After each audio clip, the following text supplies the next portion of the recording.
Existe entonces inversión pública que se lleva a cabo a través de pasar primero por un filtro, que es el Sistema Nacional de Inversión Pública.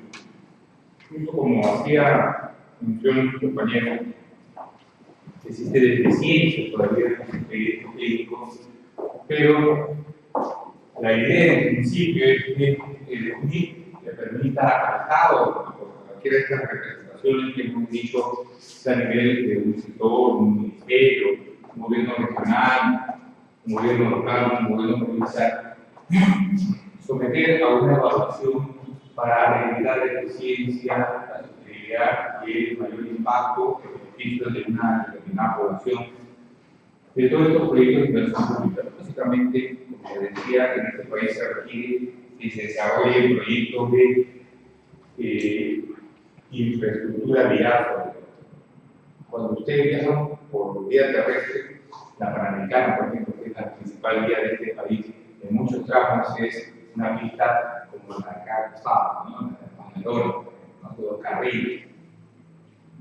Incluso ni siquiera los derechos de vía están respetados, ¿no? Debería haber pues, 15 metros de derecho de vía para que se amplíe esta vía. Pero sin embargo hay tramos en los cuales entonces, la población abre su puerta y aún está la pista. ¿Okay? No hay forma de que se puedan desarrollar adecuadamente esas infraestructuras viales que requerimos. Pero en algún momento determinado también el Estado tendrá que hacer uso de los mecanismos para llevar a cabo una protección quizás y a través de este mecanismo poder obtener los terrenos que se requieren para ponerlos al servicio de todos a través de infraestructura vial. Muy bien. Exacto. Ahí también hay otro problema. Cuando hablamos de infraestructura vial, este país tiene una geografía bastante accidentada. Es muy rico en cuanto, digamos, a microclimas, especies, animales, vegetales, pero también tiene una conformación geográfica y geológica, si también me lo permite, que hace que sea difícil acceso. Por eso muchas veces decía que la teoría, la infraestructura vial, por ejemplo, debe permitir que yo una un punto A, una población, una comunidad A o una comunidad B. Pero aquí se aplica la teoría de que la distancia más corta es la línea recta. Porque acá, si quiero pasar la cordillera, tendré que hacer una vía que vaya de manera serpenteante o zigzagueante para subir una cuesta y después bajarlo al otro lado de la montaña. Es más, en algún momento el cálculo de cómo es que se iba a desarrollar esta carretera se podía incluso utilizar como suele hacerse, y en la práctica lo hacen soltando a un burrito, ¿no? Entonces los ingenieros suelen reírse, pero en la práctica lo hacen, lo utilizan. ¿Por qué? Porque en él está representado lo que el cálculo matemático me permito comparar, ¿no? Cuando calculo la potencia, ¿no? La fuerza que debe tener este animal, y antes los motores se calculaban en caballos de fuerza, ¿no? O sea, cuántos caballos se necesitaba para poder arrastrar, ¿no? una determinada carga. Pero si uno quiere hacer solamente cálculo matemático, podría decir que el burrito puede subir la fuerza de manera recta, pero en la práctica no hace. ¿Okay? Entonces, el burrito es usado para que más o menos define el trazo de la vía. ¿Por qué? ¿Por qué no va a subir la montaña, no va a subir de manera recta? ¿No? Él va a buscar trazos adecuados donde su capacidad de fuerza le permita transitar. En una ocasión, en una provincia, como anécdota, les cuento que resulta pues que decía que sí, efectivamente, sí, que también la práctica hacen eso, sueltan al animalito, pero en una ocasión, en dos oportunidades, decía que el burrito se fue a una mina. Y entonces, no pues, bueno, bien, ¿qué dices tú? ¿Está equivocado? No está equivocado, el burrito está diciendo que tiene que hacer un puente. Ese es el problema. Luego no lo has interpretado adecuadamente en el momento. Pero se ha hecho el trazo adecuado. Bueno, es una broma, ¿no? Eso en la práctica se define como otro tipo de estimaciones más técnicas que se ocurrió ese tema. Muy bien. El esquema del ciclo del proyecto de información pública es el siguiente, ¿no? Tenemos una etapa de preinversión, una etapa de inversión y una etapa de postinversión. Dentro de la preinversión podemos encontrar que los proyectos, es la idea inicial que define una necesidad y que plantea una probable solución, se componen de, digamos, perfiles que pueden ir, en esta etapa de preinversión como perfiles o como proyectos a nivel de prefactibilidad o factibilidad. En una etapa de inversión, nosotros contratamos a ese consultor, aunque el consultor también puede intervenir en esta primera fase, ¿no?, de preinversión. Normalmente contratamos al consultor para que este expediente, este proyecto, lo lleve a un proyecto definitivo a través de una labor que le permita hacer un estudio definitivo del proyecto y como producto entregamos un expediente técnico de obra que debe definir cuáles de las posibles soluciones expuestas en ese proyecto a nivel de prefactibilidad o de perfil o de factibilidad es la más adecuada para que yo pueda ejecutar mi obra. Entonces, a nivel de inversión tenemos que podemos contratar el estudio definitivo, o sea, la elaboración del expediente técnico de obra, o también incluso la ejecución de la obra, o sea, la ejecución del proceso constructivo propiamente, o sea, la construcción del edificio, el hospital, el colegio, la carretera, el puente, lo que se haya definido dentro de nuestro proyecto de inversión. Finalmente, la etapa de post-inversión, donde podríamos evaluar la consecución de esta obra y que se haya alcanzado las metas o los objetivos para los cuales se elaboró.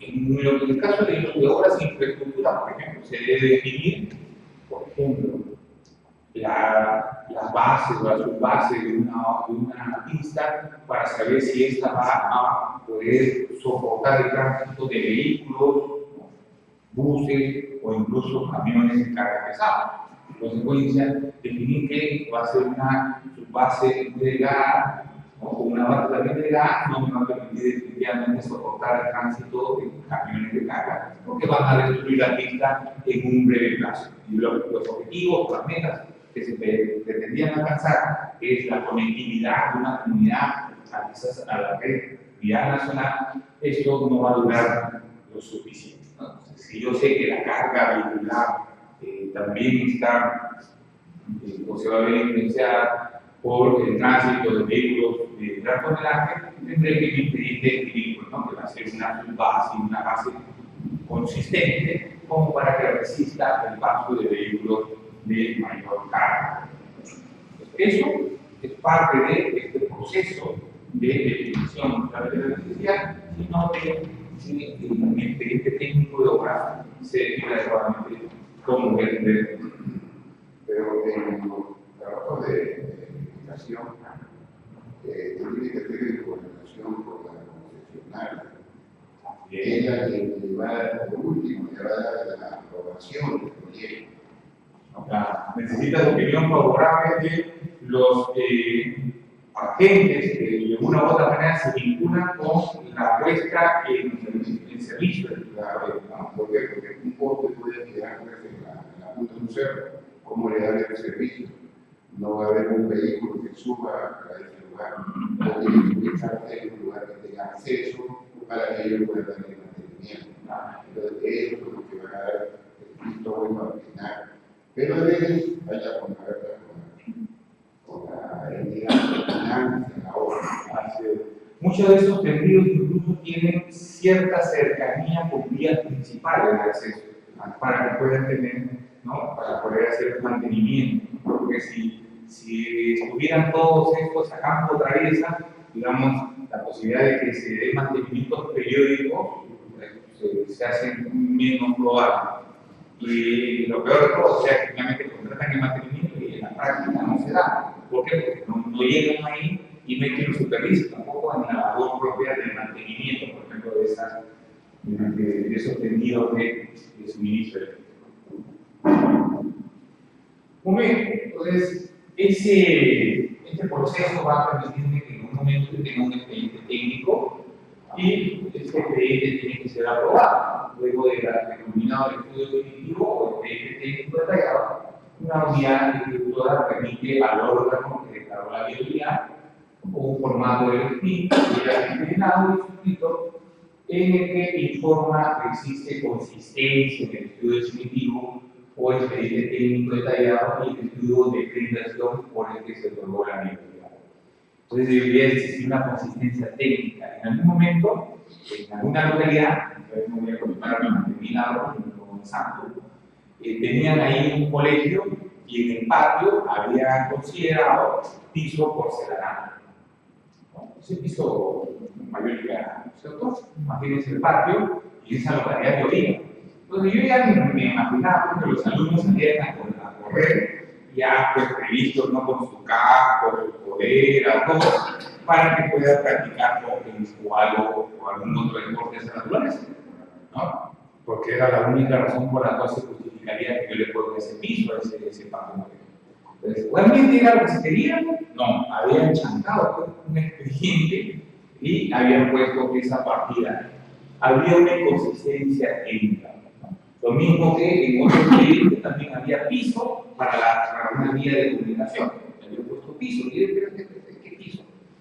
¿No? Y el piso, que no era personal, pero otro, para una vía de comunicación, y aún así, ni que fuera la plaza de armas, no sé, póngase estos adoquines, quizás, pero de ahí al otro también existía una inconsistencia, ¿no? Entre lo que decía la partida con el objetivo que se pretendía alcanzar.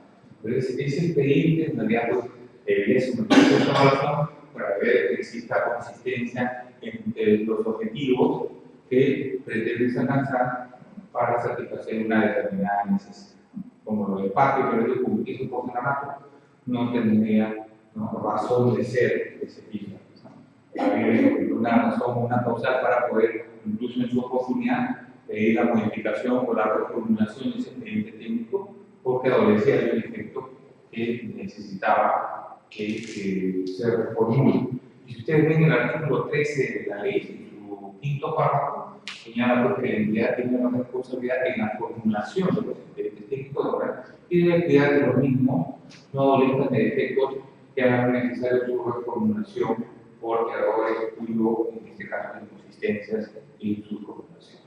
Muy bien, entonces los aspectos siguientes, como el objetivo del PIB, el monto de inversión o la localización geográfica, o también influencia alternativa de solución, metas asociadas a la capacidad de producción de servicios, tecnología de producción, plazo de ejecución y demás, ¿no?, que debe coordinar incluso fórmulas de reajuste de precios cuando corresponda y la modalidad de ejecución de proyecto de inversión. Entonces, esa evaluación debe ser llevada a cabo por la unidad que aprobó la viabilidad del NIC, cuando es una unidad formuladora, digamos, dentro de la entidad, ¿no? Los gobiernos regionales o gobiernos locales o provinciales pueden tener dentro de la estructura orgánica unidades formuladoras y unidades evaluadoras de los proyectos.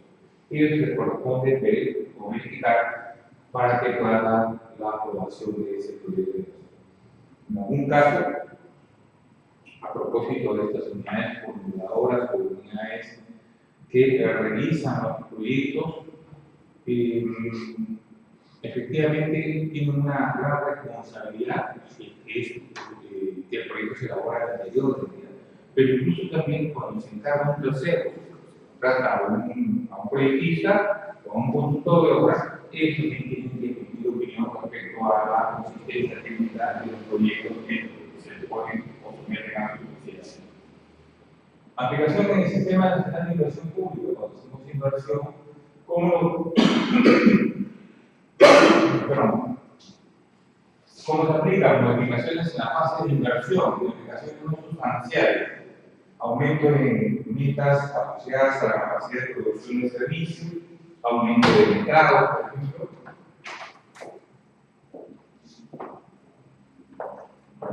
Cuando estas evaluaciones implican también el cambio de tecnología de producción, aumento de clases de componentes de proyección pública, cambio de la alternativa de solución por otras características de estudios de inversión, como hemos dicho, normalmente los proyectos de inversión tienen pues más de una alternativa, ¿no?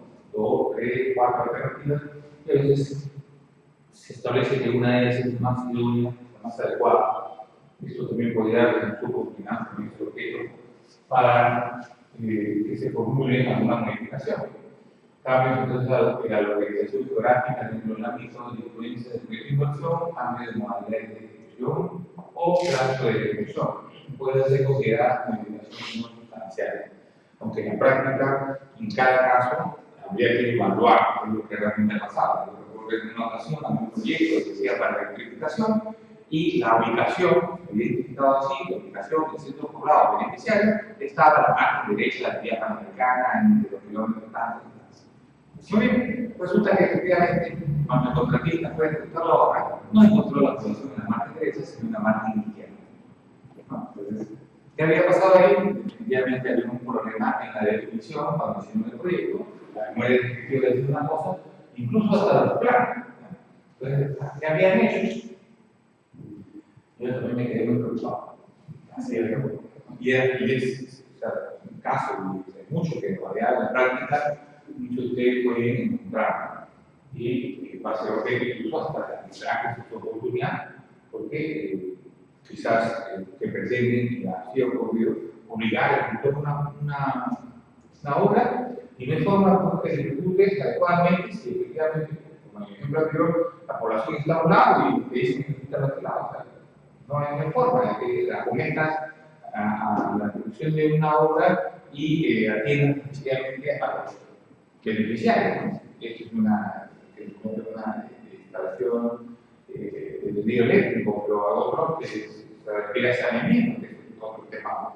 Incluso involucra que se hagan infraestructuras con conexiones domiciliarias. Si no existe la población beneficiaria de forma, efectivamente, concrete la ejecución de obra por eso. Muy bien, modificaciones sustanciales, cambio de la alternativa de solución por otra no prevista en el estudio de inversión, cambio de ámbito de influencia, cambio de objetivo del PIB. ¿No? El ámbito de influencia son las geográficas afectadas por el probable o por el problema central sobre el cual interviene un proyecto de inversión pública, como lo que mencionaba. Cambio de dirección geográfica incluso, en este caso en particular que menciono, hacia un lado del margen de la vía, efectivamente se podía cometer directamente y hacia el otro no. Donde estaba la población, que estaba detrás incluso de una zona montañosa, o sea, ni siquiera había forma de que, pues no solamente, ¿no? De modificarlo, claro, ¿no? Que está acá, igualito se señala, no había forma, no era igual. ¿No? La ubicación geográfica, la característica del terreno, todo era distinto. Entonces, ahí yo les bromeaba, les decía, pues, han usado Google Earth, pero no han medido bien, ¿no? la ubicación. Pero eso en estricto cambiaba todo lo que, como todos los componentes, bueno, buena parte de los componentes del proyecto de inversión. Entonces, existe también la posibilidad de que se lleve a cabo una ejecución presupuestaria directa, o sea, de una entidad. Todos esos cambios, es decir, cuando el proyecto de inversión no pasa, que se define concreta y propone cambios, eso no pasa, lo rechazan. En la etapa de formulación tiene una aprobación a un nivel digamos, de certeza, ¿no? Un 20%. Cuando lo elabora el proyectista como estudio definitivo, debería tener el 100% de certeza de que tal como lo está planteando se debe ejecutar. Es decir, ese proyecto de inversión llevado a cabo, elaborado por un proyectista, por un consultor, como un estudio definitivo, debe tener como producto el expediente técnico de obra. El expediente técnico de obra debe definir claramente todo el proceso constructivo. Es decir, si voy a hacer este edificio, me debe decir en qué fecha, incluso voy a abrir zanja, cuánto voy a utilizar de hierro, en el cimiento, en las columnas, cuánto de ladrillo, cuánto cemento, cuánto de hormigón, cuánto de piedra chancada, etcétera, etcétera. No solamente me va a describir todo el material que va a involucrarse en el proceso constructivo, sino me va a definir todo el proceso de manera detallada desde el primer día hasta el último día. Cuánto demanda de obra y cuánto es el presupuesto incluso de la obra. ¿Podría cambiar en algún aspecto? Sí, sí, que no está bien formulado, pero ahora se supone que cuando ya llegó un estudio definitivo, quiere decir que se ha aprobado el expediente técnico de ejecución. Que pueda aparecer efectos, incluso en ese nivel, puede aparecer. Algunos se cambiarán, ¿por qué? Porque quizás el metraje no es adecuado, puede ser. Incluso o ha omitido, por ejemplo, en este caso, digamos, ha omitido puertas o ventanas. ¿No? Los locales tienen que tener por lo menos, digamos, dos puertas, ¿no? Una principal y una de emergencia. Omitió una, perfecto, tendría que reformular el expediente y o, en este caso, si es algo más sencillo, prever un deductivo, ¿okay? No voy a ejecutar una parte del muro y a cambio va a haber una adicional, que es vinculante. Entonces, menos 1,5 metros del muro y de sumo hay una puerta que no está, ¿no? Entonces hay un deductivo como una adicional vinculante. ¿Se puede modificar? Sí. ¿Tiene una intervención en cada uno de los expedientes? Habrá que ver qué nivel de intervención o modificación habrá que hacer. Si voy a cambiar por ejemplo, el margen de la vía para hacer una obra de verificación primera para esta comunidad, que existe cada comunidad, sino que la comunidad de otro lado, quizás implique la reformulación del expediente atendiendo a otros aspectos como la situación, la ubicación geográfica misma y las condiciones mismas del terreno. Pero eso implica reformular, no anular todo el proyecto, reformularlo. Esta ejecución presupuestaria indirecta se produce cuando la ejecución física y no financiera de las actividades y proyectos, así como de sus respectivos componentes, es realizada por una entidad distinta al proyecto. ¿Okay? Sea por efecto de un contrato, convenio integrado con una entidad privada o con una entidad pública, sea a título de recurso gratuito. En general, ¿qué es lo que pasa en la práctica? La ejecución presupuestaria indirecta es a través de contratos, ¿no? A través de un proceso de selección, contratos de terceros, que ejecuta esta obra a cuenta de una determinada entidad pública, es decir, gobierno local, gobierno regional, u otra entidad, un proyecto o un programa X, necesita una infraestructura y lanza un proceso de selección donde convoca terceros, contratistas, para que ejecuten este proyecto de inversión que está representado en un expediente técnico de el proyectista, el contratista, se presenta este proceso de selección y oferta ejecutar ese proyecto de inversión que está representado en ese expediente técnico de obra por el presupuesto de obra que está incluido en ese proyecto. La ejecución presupuestaria directa se produce cuando el pliego con su personal e infraestructura es el director presupuestario, ¿no? Y financiero de las actividades y procesos y proyectos, así como de sus respectivos componentes. Es decir, los gobiernos locales o gobiernos regionales tienen, por ejemplo, una unidad o una gerencia de infraestructura, ¿no? Una subgerencia de obras, que incluso al interior de esta entidad tienen una unidad formuladora y una unidad revisora, que ellos mismos han formulado su propio proyecto de inversión. Tienen capacidad técnica y tienen, digamos, equipamiento para poder ejecutar la obra, es un ejemplo. Entonces, ¿cuántas municipalidades que tienen equipamiento, cargadores contables, tienen, no sé, tienen sus equipos para la mecánica, etcétera, ¿no? Sus propios camiones? Ellos pueden ejecutar sus obras, sí, pueden hacerlo, mediante un proceso de ejecución presupuestaria. ¿No? Ellos mismos aprueban el expediente, designan a su propio residente de obra y un inspector de obra y se les asigna el proyecto y tienen que cumplir con todo lo que establece también la normativa en cuanto a ejecución de obra. En cuanto a la obra y todo, al final van a seguir la misma entidad, va a ser la liquidación final de la obra.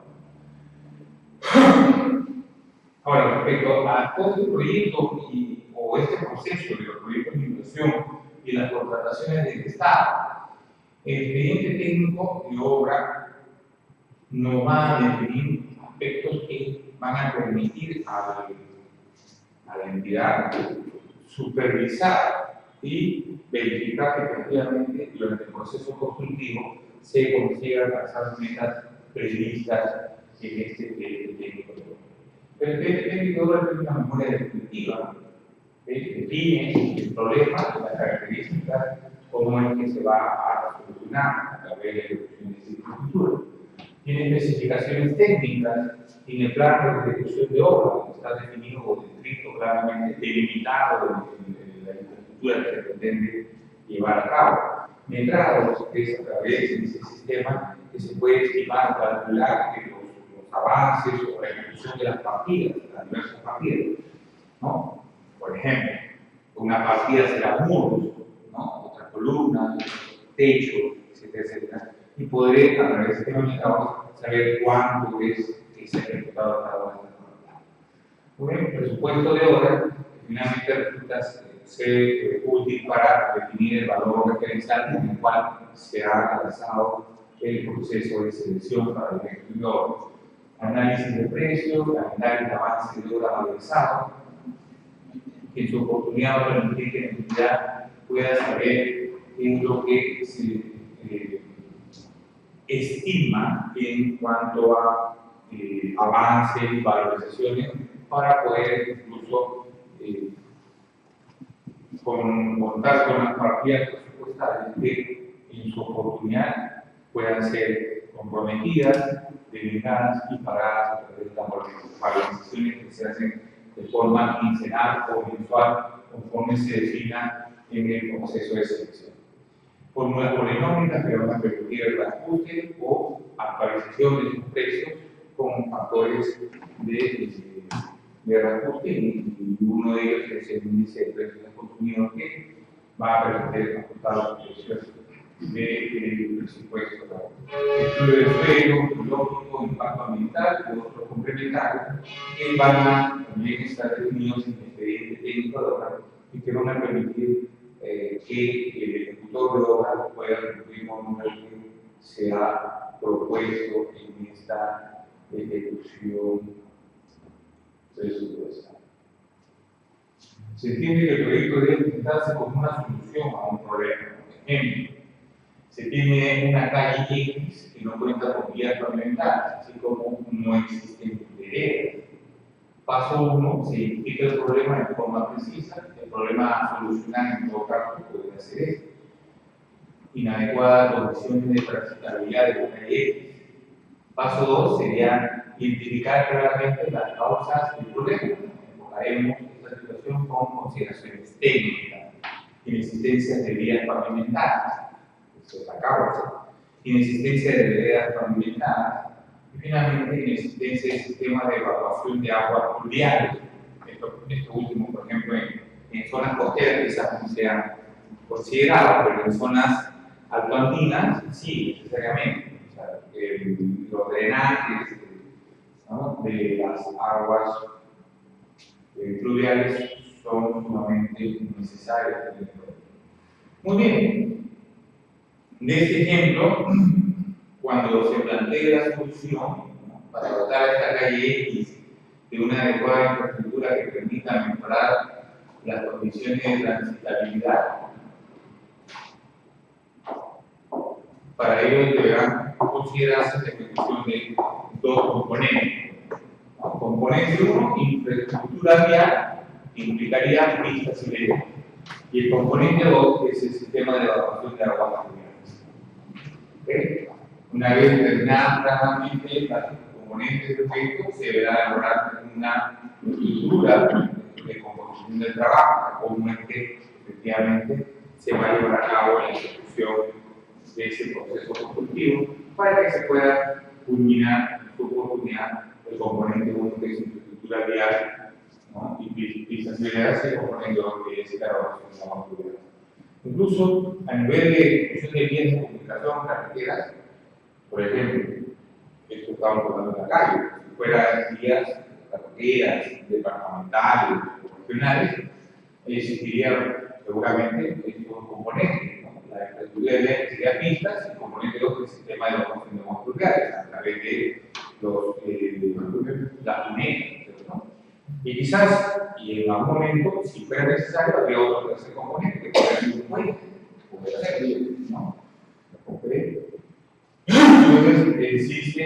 cada caso la posibilidad de definir incluso otras alternativas que darían solución a los problemas que se podrían identificar en cada caso.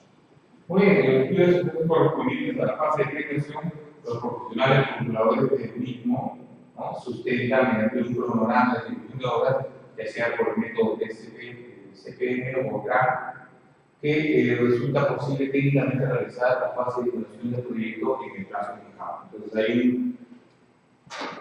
un plazo establecido para la ejecución de cada una de estas partidas y que debería permitir que la obra se concluya en un tiempo estimado. Incluso acá deberían estimar la estacionalidad y el clima para saber que una obra es posible terminarla antes de que se produzca este cambio de gestión y que haga difícil la ejecución de la obra.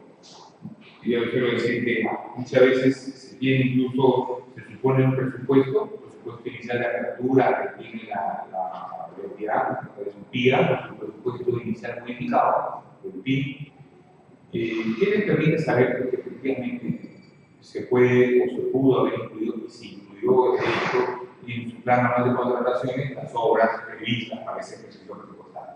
Sin embargo, la programación de la ejecución de la obra, la programación del proceso de selección por el cual yo convoco y adjudico la obra, también debería ir de la mano con el técnico que me dice pues, que oye, hay un proceso que tiene que ejecutarse en cierto periodo, porque la estacionalidad, los cambios del clima, las lluvias, las temporadas de lluvias impiden que ejecutes adecuadamente tu obra. En consecuencia, eso también debe ser tomado en cuenta. El plazo de inversión previsto deberá considerar el tiempo de elaboración del estudio definitivo, se debe considerar el tiempo necesario para el proceso de selección, si incluso el plan anual de contratación dice que es un plan, o sea, que es planificado. ¿Cuánto voy a convocar? Yo necesito colegio para el mes de marzo, ¿cierto? Sería razonable que lo convoque ahora, ¿por qué no lo convoqué mejor en enero? ¿Cierto? Para que el proceso de adjudicación, que dura 2 meses, más las condiciones que se requieren para la firma del contrato, más las condiciones para el inicio del plazo de ejecución de obra, me van a dar unos 3 meses aproximadamente. Es decir, lo convocaba en enero, a fines de marzo recién estaban en actitud del contratista para iniciar la ejecución, es decir, iniciaba la ejecución en abril. ¿Cuántos meses debe durar más o menos la ejecución de un colegio? Digamos, unos 6 meses. Abril más, cada 4, el mes 4, más los 6 meses aproximadamente, debe en septiembre, octubre, con todas las contingencias. Y ahí el equipamiento, lo que corresponde. Digamos que en octubre y noviembre tienes concluida la obra, más la liquidación de la misma a diciembre, en enero y febrero tienes para hacer tus cursos vacacionales y en marzo tienes para recibir a todos los demás. Pero si lo convocas ahora en julio lo convocarías, es decir, en agosto, 3 meses, inicialmente, ¿no? La licitación pública, más las condiciones para la ejecución de contrato, más las condiciones que se plantean para el inicio del plazo de ejecución de obra. En la práctica tendrías agosto, septiembre, octubre. ¿Cuándo empiezan a ejecutar? Noviembre, diciembre, enero, febrero, en realidad no lo tendrías para cuando realmente tú lo necesitas, ¿no? Cosa distinta podría ocurrir quizás con, no sé, una infraestructura vial, una infraestructura para salud u otro, pero hay incluso cada proyecto en sí tiene que satisfacer una necesidad en un plazo, en un periodo determinado. Eso también tiene que sumarse a este proceso de definición de los plazos, los tiempos en los cuales tú incluso convocas a proceso. Entonces, el tiempo para informe de compatibilización de cliente técnico, tiene que también en el plazo de ejecución de obra, el plazo contractual, y el plazo de ejecución mismo, el tiempo de liquidación contractual, cuando se ejecuta obra, y el tiempo de liquidación del proyecto de información pública. Entonces, hay muchos aspectos que deben ser tomados en cuenta para que podamos iniciar ese proceso constructivo. Debe precisarse de forma discriminada el plazo considerado para el ejecutor. Para la determinación del mismo, el profesional formulador del proyecto proyectista deberá sustentar la posibilidad de ejecución física del proyecto en el plazo fijado, tomando en cuenta las condiciones del sitio del proyecto. La ubicación geográfica es importante. No es lo mismo construir en la costa que construir en la sierra, y menos en la selva. Los terrenos en las costas peruanas no son iguales. En las costas del sur, en las costas del centro, en las costas del norte, difieren en características. En el norte, sobre todo, se caracteriza por ser un suelo arenoso. En el sur tiene otra connotación, ¿no? Un suelo más arcilloso, más rocoso. Igual ocurre en la sierra y en el centro. Muy bien, entonces la tecnología utilizada en el proceso constructivo, que es tecnología en la que se va a utilizar, las especificaciones técnicas y otros factores que resultan restrictivos para el cumplimiento de los objetivos dentro del plazo fijado. Incluso en la selva, o sea, para transportar maquinaria, no hay carretera, se hace uso de los ríos, ¿no? Entonces, si el río está con, digamos, menos cantidad de agua, probablemente las chacras que se utilizan para el transporte de maquinaria no se permitan transportar. Entonces, esos factores también deberían ser considerados dentro del expediente técnico.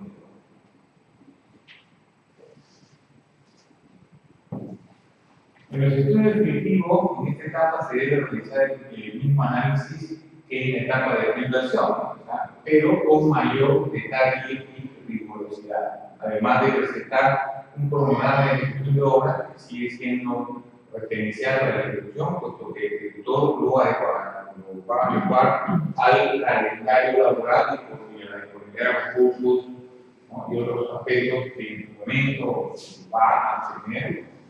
Se deberá presentar un calendario de requerimiento de insumos y un calendario valorizado de avance de obra para que podamos estimar y evaluar, en todo caso, incluso como dice la norma, si efectivamente teniendo ese calendario de avance de obra se está cumpliendo con el avance previsto.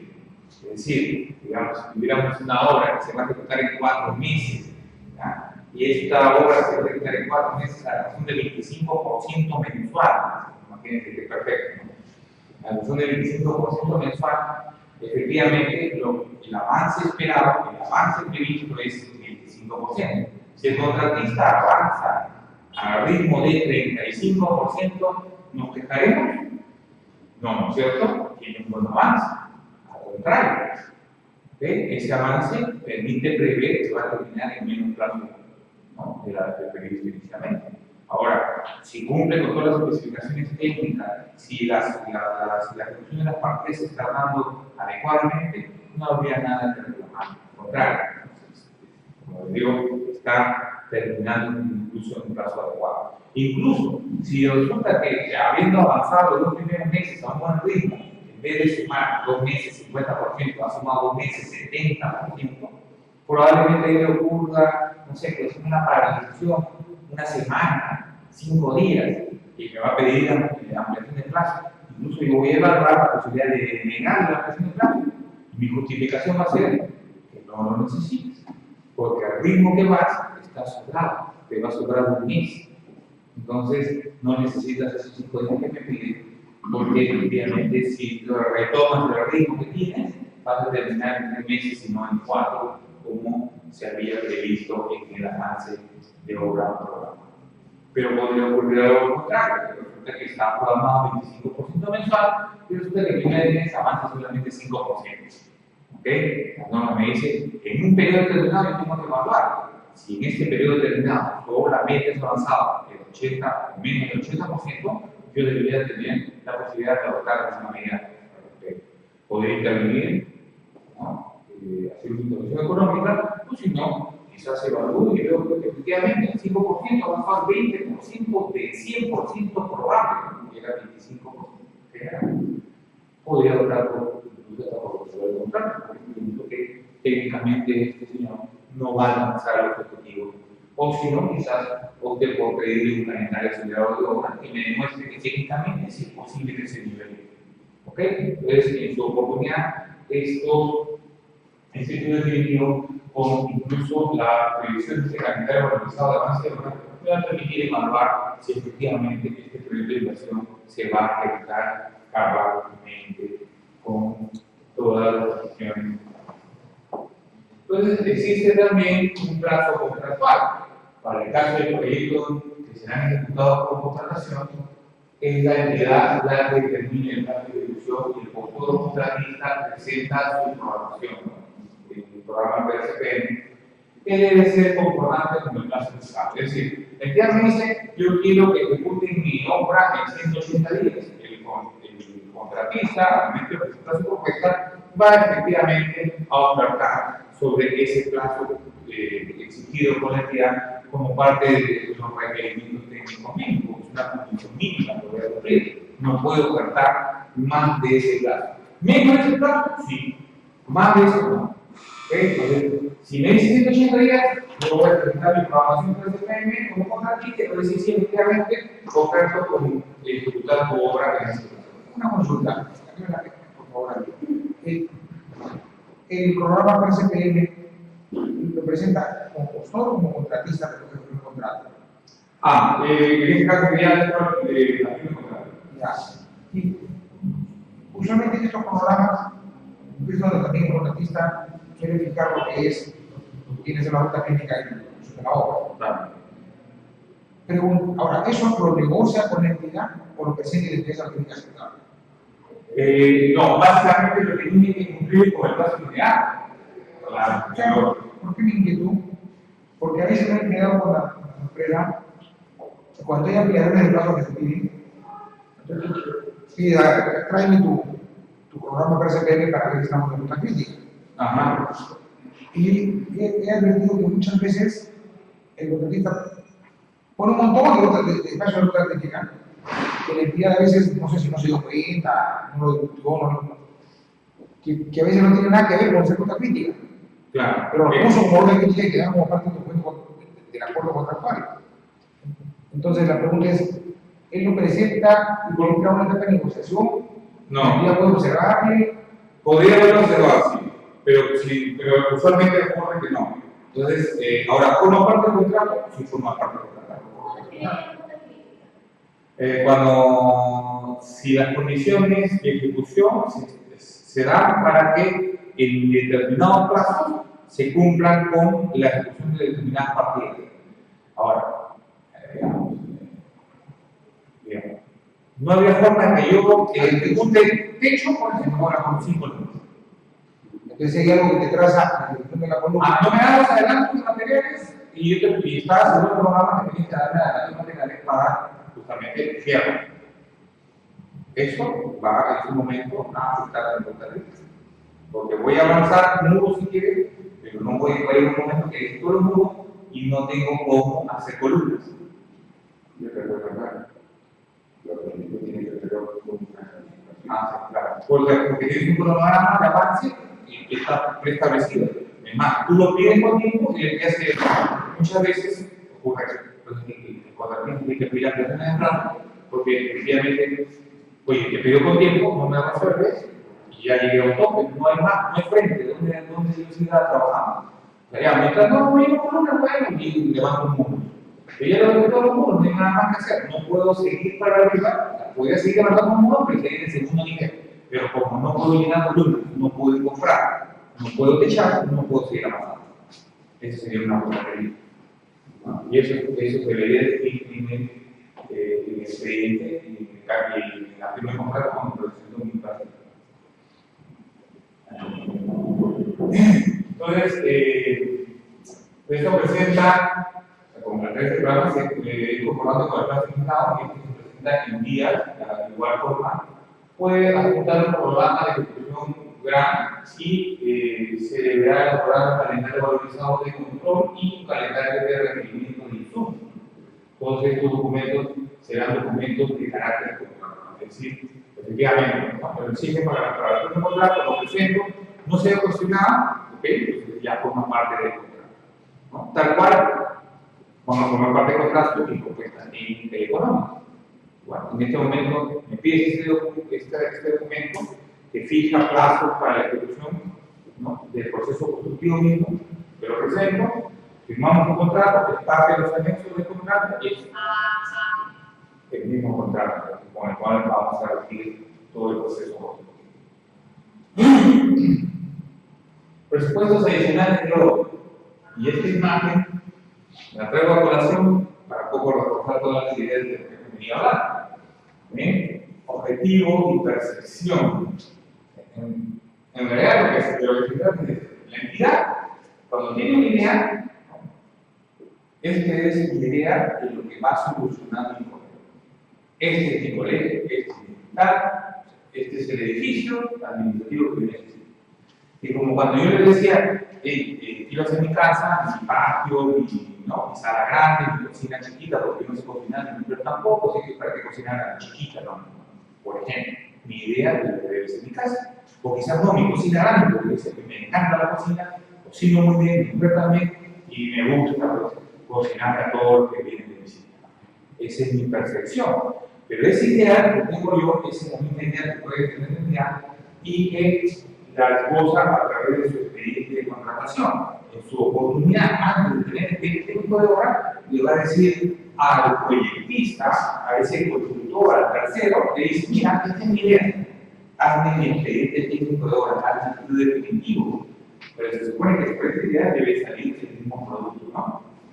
Pero como ustedes ven, el producto a veces resulta ser distinto. Puede ser distinto porque efectivamente el proyectista encontró que la solución A no era la adecuada, la B tampoco, y la C está más adecuada. Perfecto, puede resultar adecuado. Pero podría ser que resulta de esa manera porque no fue supervisado. Entonces utilizó el Google Earth y encontró un terreno, ¿no?, en foto satelital del año 2020 y está actualizado. En esa época el satélite que cubría esta zona del continente no era el mejor, pero ahora hay otros más potentes, con una mejor lente, y ya pues, se ubican, ¿no?, hasta los árboles del terreno. En esa época no se veía nada. Y usted utilizó eso, como hizo trabajo acá, como hizo protección, hizo caricadas, no hizo ningún trabajo de topografía establecido, no se dio cuenta porque había otros elementos que efectivamente no han definido su expediente. Un ejemplo, o podría ser otro factor, pero resulta que el producto es distinto al que aparentemente era el real. Pero así como la percepción que tiene el proyectista respecto a la idea inicial nos da un producto diferente, el contratista tampoco va a ver la idea inicial. ¿Por qué? Porque el contratista va a ver el producto, que es el expediente técnico, que es distinto. Consecuencia, necesariamente el producto tiene que ser distinto, pero debería ser el mismo de casa, ¿no? Pero en el camino resulta que se van a dar modificaciones a este expediente técnico porque efectivamente pues, la adolescencia de defectos. Esos defectos se van a tener que ir subsanando en el proceso constructivo. Si encuentran deficiencias, se promoverán modificaciones o reformulaciones del expediente, se promoverán adicionales de obra o deductivos de obra, ¿okay?, o adicionales con deductivos vinculantes. Efectivamente, al final, el proyecto que tenía inicialmente se materializa a través del producto. Por eso, incluso, normalmente ocurre, y así debe ser siempre, el proyecto inicial nace con unos planos, con el plano definitivo del proyecto, pero cuando se termina el proceso constructivo, se debe terminar con una memoria descriptiva y unos planos definitivos de la obra ya culminada. Si es una edificación, con esos planos definitivos, con esa memoria definitiva, con eso se va a registros públicos para inscribir, ¿ok? Y luego se incorpora pues, al patrimonio de la entidad, el dominio privado de la entidad, y se le comunica a las superintendencias de bienes nacionales que tienen un bien más que se ha incorporado a su una duda que se me acabó antes. ¿En qué momento las empresas están obligadas a sacar licencia? Licencia de construcción. Eso debería ser, a ver, normalmente, y eso ocurre también que se lo traslada al contratista, ¿no? Pero antes de adjudicar la buena pro, debería haber un plazo, ¿no?, para que se gestionen esas licencias. Ahora, el tema es a partir de qué producto tienen para tener la licencia, a partir del expediente técnico de obra. Antes de no, si has contratado que elabore el expediente técnico y luego la instrucción, primero necesitas el expediente técnico para que tenga el plan, todo lo demás, y puedas tener tu licencia. Pero en cada caso puede depender la situación en la cual Ahora, la obtención de licencias en realidad es responsabilidad de la entidad. Sí, pero como digo, muchas veces. Pero el tiempo que eso demora no es un tiempo que corre la ley. Sí, eso también. Cuando se debe ser cuidadoso en establecerlo claramente, ¿no? Que es un tiempo muerto, entre comillas, porque el plazo de ejecución no se podría dar de manera efectiva si es que no tienen la licencia.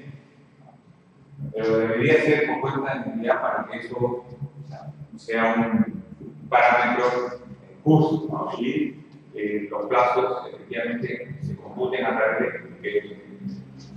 partir de la entrega efectiva del terreno, pero con la licencia de construcción, la autorización que inicia la obra. Pero siempre y cuando el gobierno local intervenga en la construcción.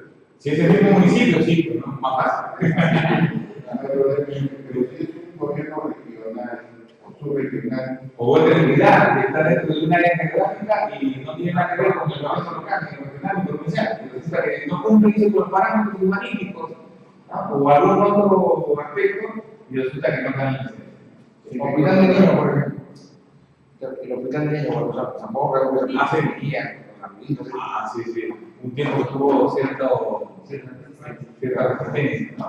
Pero más que nada, no sé, creo que era por otros aspectos más que de licencia, ¿no? La población cercana, o sea, no sé, rechazaba, porque después se va a venir mucha gente con el hospital, las actividades, en ese caso, debe ser información que finalmente fue la municipalidad que para que el profesor Pavón, claro. San Jorge no lo permitía, porque internamente el problema tampoco lo permitía.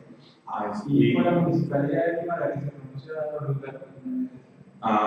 Pero también había un tema con la comunidad alrededor.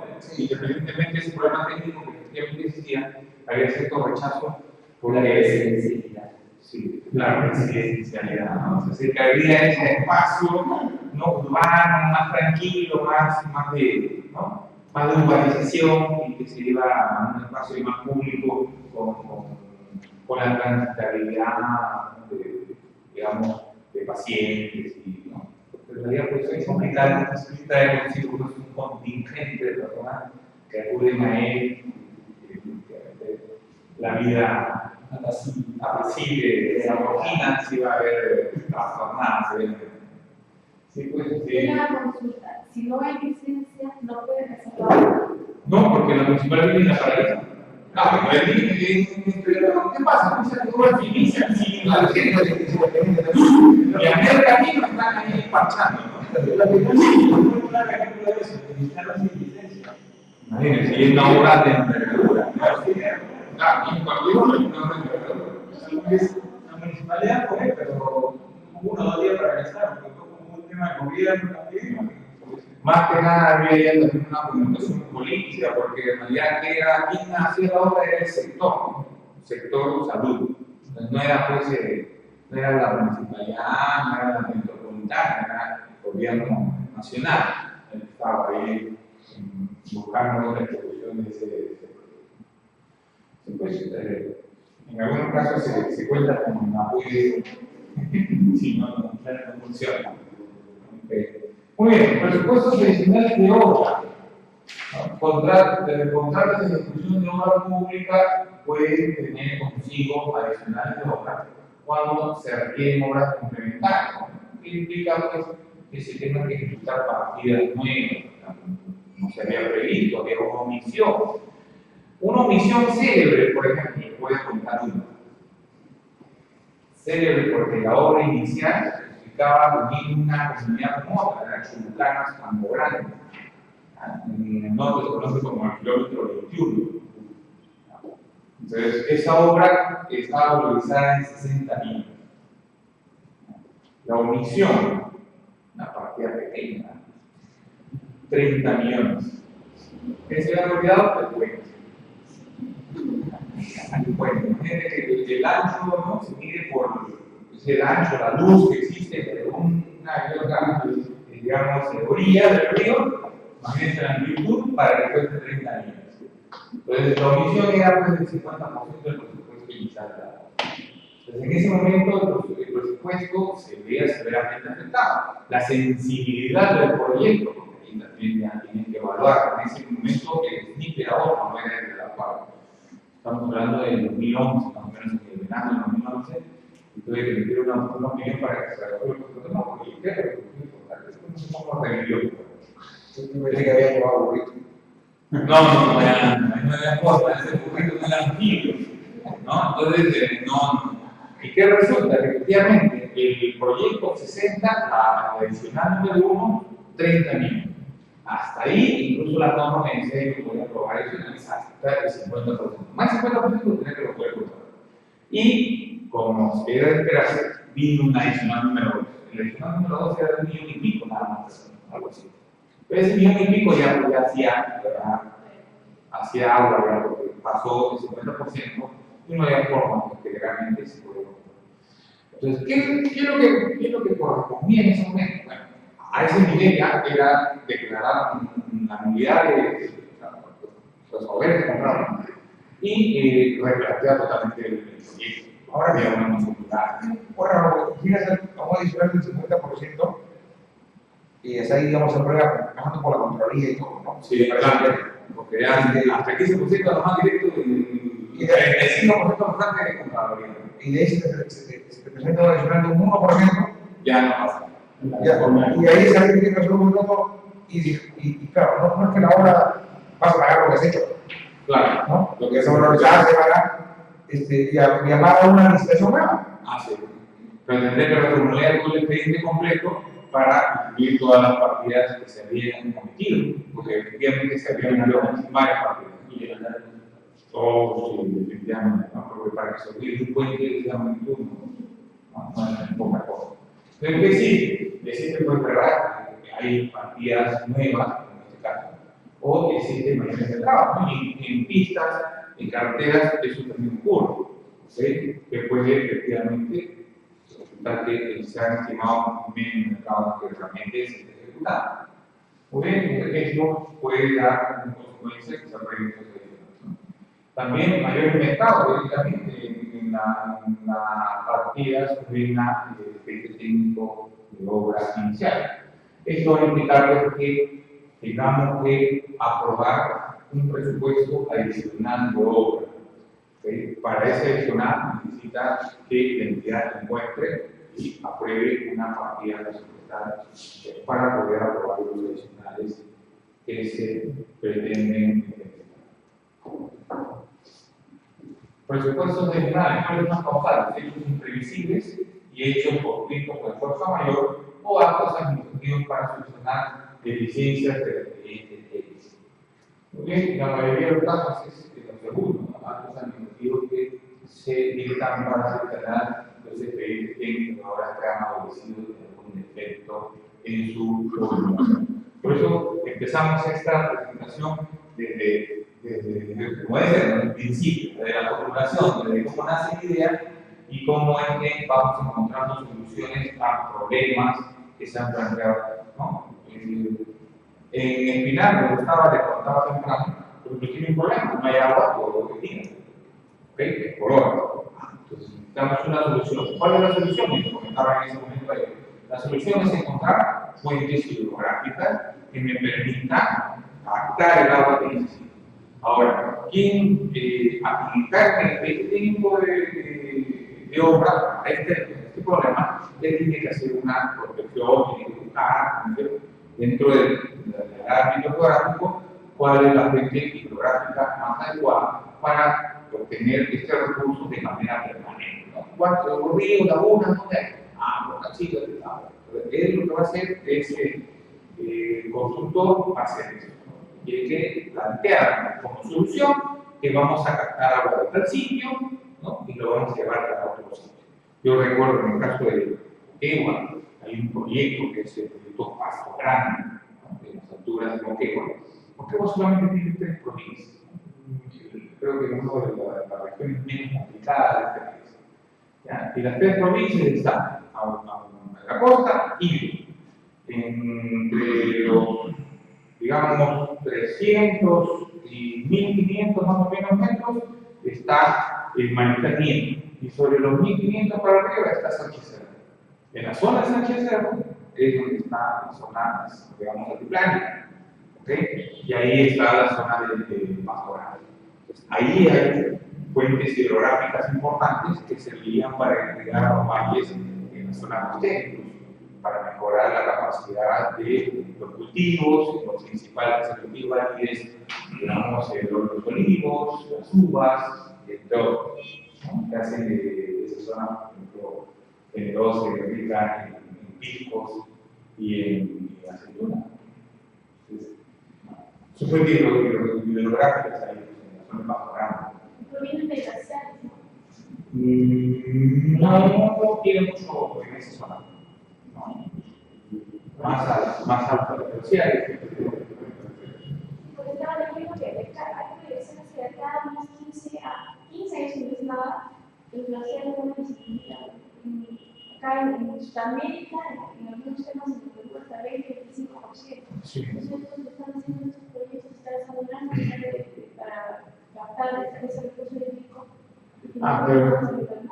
No tanto, porque en realidad hay un proceso para la generación de fuentes hidrográficas. Pero lo que hacer es una fuente importante. Por ejemplo, en este país que tiene costa, ¿no? El proceso de condensación de las aguas, ¿no? Que se transforman en nubes y que producen las lluvias en la sierra, ese es otro proceso.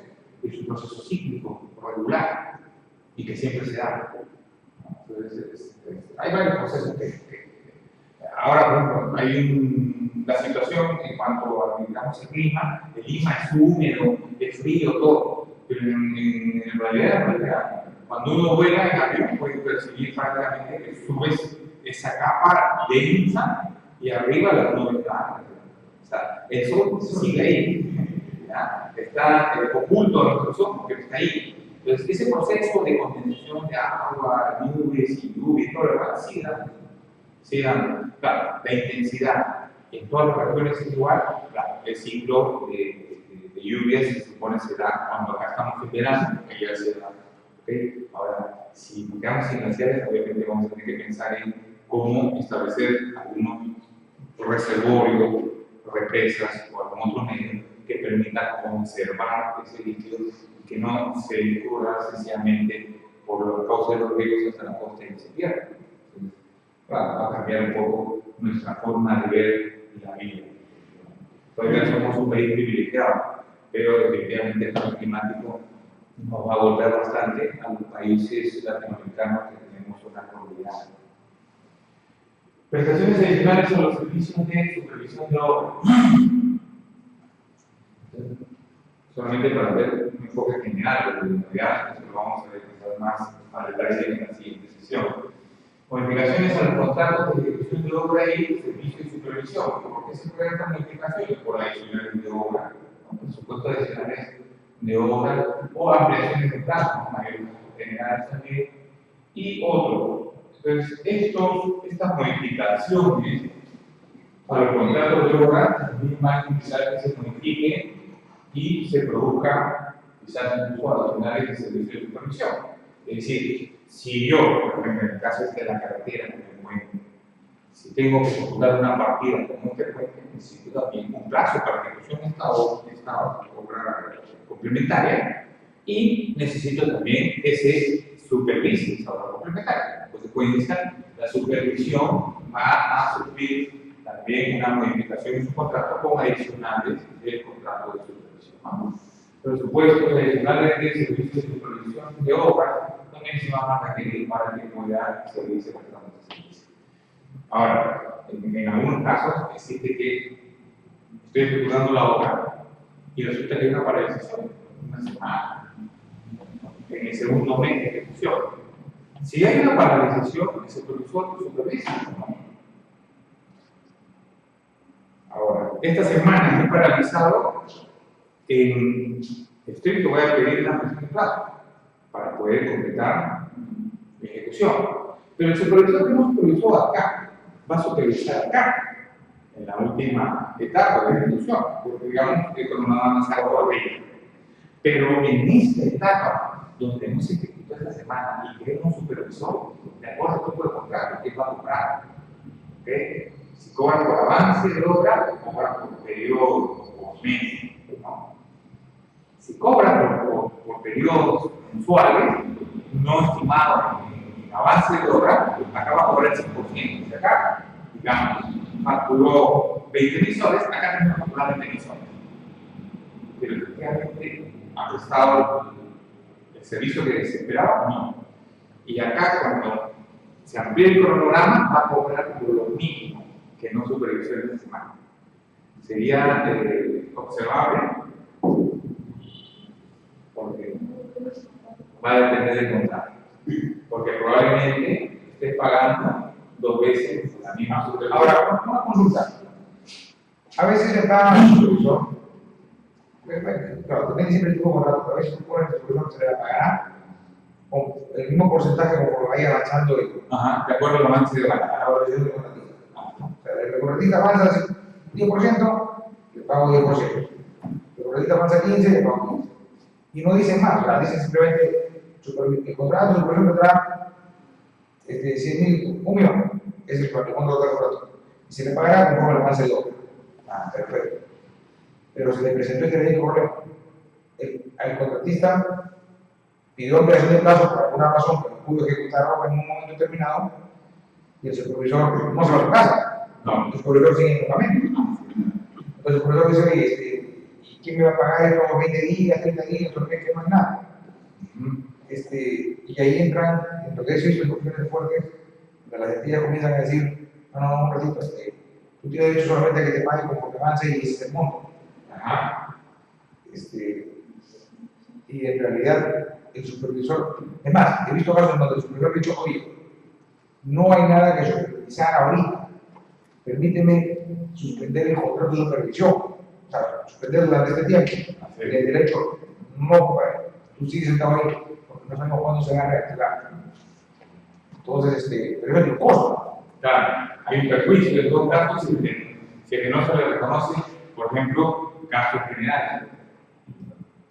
Entonces, había un. Es el problema, porque el gasto general de un contrato de supervisión no es igual que un gasto general a un contrato de obra. Así es. Me refiero a la partida, porque el contrato de supervisión, básicamente el costo directo está en.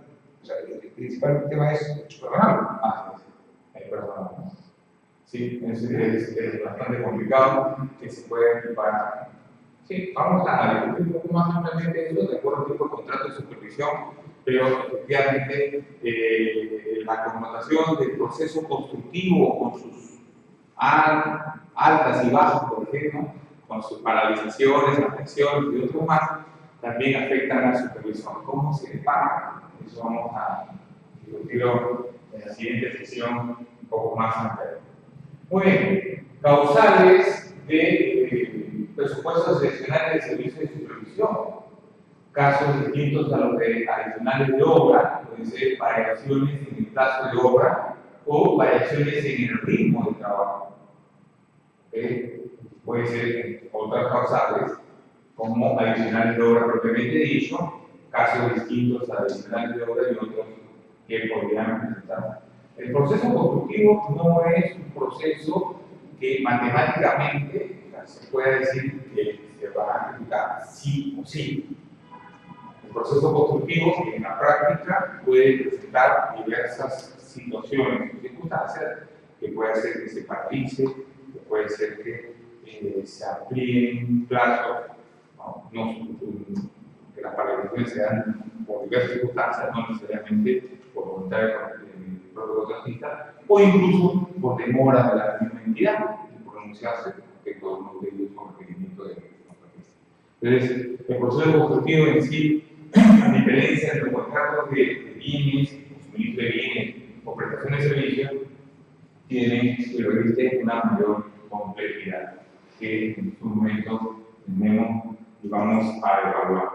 Finalmente, como hemos podido apreciar, la inversión pública es mucho más que gastar. Es mucho más que gastar. La entidad debe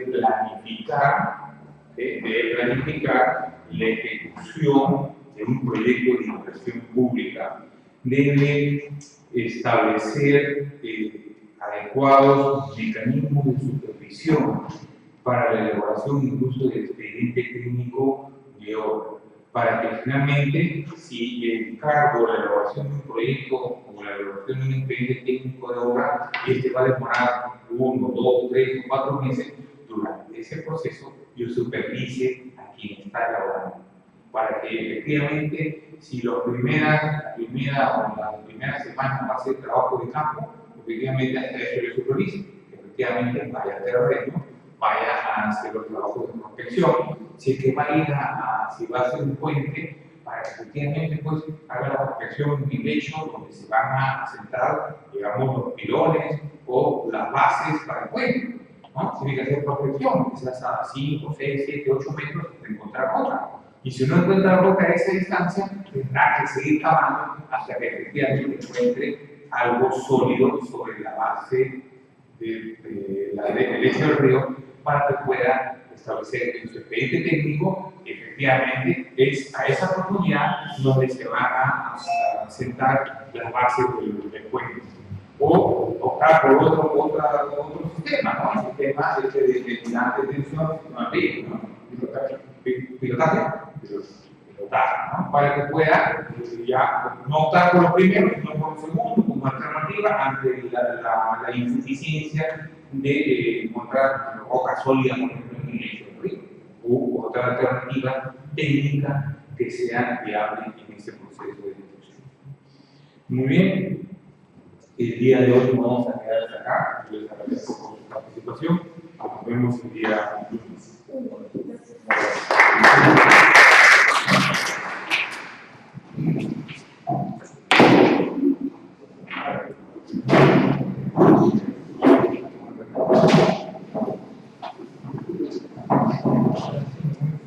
Sí.